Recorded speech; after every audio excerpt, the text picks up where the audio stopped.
Hey, hello there. Hope you're all enjoying. Today's recording is about Thomas Edison. This is the first part of the video. Since I had covered a lot of information, I recorded in three different parts. I'll provide the link for those two parts in the description below. Now let's keep rolling. Thomas Edison was an American inventor and one of the greatest inventors of all time. During his career, Edison patented more than 1,000 inventions, including the electric light, the phonograph, and the motion picture camera. These three inventions gave rise to giant industries: electric utilities, phonograph companies, record companies, and the film industry, thus changing the work and leisure habits of people throughout the world. The period from 1879 to 1900, when Edison produced and perfected most of his devices, has been called the Age of Edison. Now let's move on to the life of Edison. His early life. Thomas Alva Edison's family was part Dutch and part British.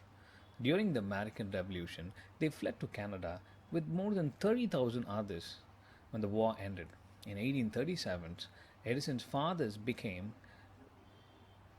engaged in an unsuccessful revolution against the Canadian government and was forced to flee back to the United States. Thus, Thomas was born in Milan, Ohio in 1847. In 1854, the family settled in Port Huron, Michigan, where Edison attempted school for 3 months. This was his only formal public education. His mother continued his education, teaching him reading, writing, and arithmetic. She also read to him from well-known English writers such as Edward Gibbon, William Shakespeare, and Charles Dickens.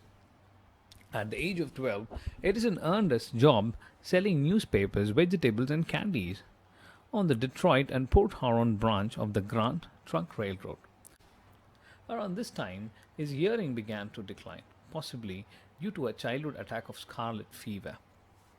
Edison once said that he sometimes considered his partial deafness almost an asset, particularly when he wanted to concentrate on an experiment. When 15 years old, Edison began producing a newspaper, the Weekly Herald, which he printed, edited, and sold on the Grand Trunk Railroad. Around that time, he saved a boy from being run over by a boxcar. The boy was the son of a station master in Mount Clemens, Michigan. In gratitude, the station master offered to teach Edison how to operate the telegraph. For 5 months, he learned to send and receive dispatches, and for the next 4 years he traveled thousands of miles as a telegrapher. During this period, he spent most of his salary on various laboratory and electrical instruments, which he would take apart and rebuild. He also studied qualitative analysis and conducted chemical experiments on the train until he left the job, as he was held responsible for a near collision. His attitude towards work. Edison worked on his experiments with extraordinary intensity. He used to live in his laboratory, getting along on 4 hours sleep and eating meals brought to him by an assistant. He avoided most social situations, and he often wore dirty shirts and shabby working clothes. He often kept vigil of 48 and even 72 hours when an experiment neared completion. Often, in the case of electric light, the storage battery, and the experiments on synthetic rubber, success or failure depended on the discovery of suitable material. In each case, he conducted thousands of experiments to find the right materials. Before starting an experiment, Edison tried to read all the literature on the subject to avoid repeating experiments that other people had already conducted. Perhaps the best illustration of Edison's working method is his own famous statement: "Genius is 1% inspiration and 99% perspiration."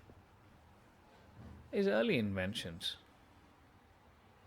In 1866, at the age of 19, Edison started as an employee of Western Union.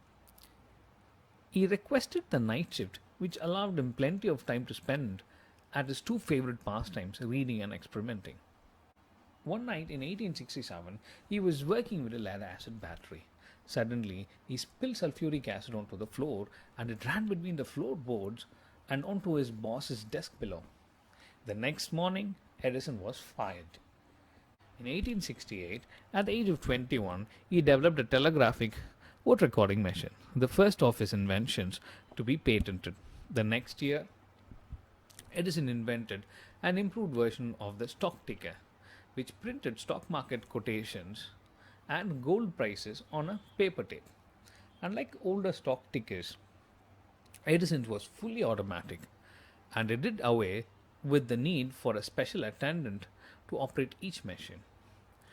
One important device that he designed during this period, 1874, was a quadruplex, a highly efficient telegraph that could send 4 messages at a time over a telegraph wire instead of just one. The quadruplex telegraph was Edison's first big financial success. He asked Western Union to make a bid. He was surprised to hear them offer $10,000, which he gratefully accepted. Edison's major innovation was the establishment of Industrial Research Lab in 1876, Edison's Menlo Park Laboratory. In just over a decade, Edison's Menlo Park Laboratory had expanded to occupy 2 city blocks. Edison said he wanted the lab to have a stock of almost every conceivable material. Okay, we have come to the end. Hope you all enjoyed the video. Don't forget to subscribe and hit the bell icon. We'll get along in the second part. Have a nice day.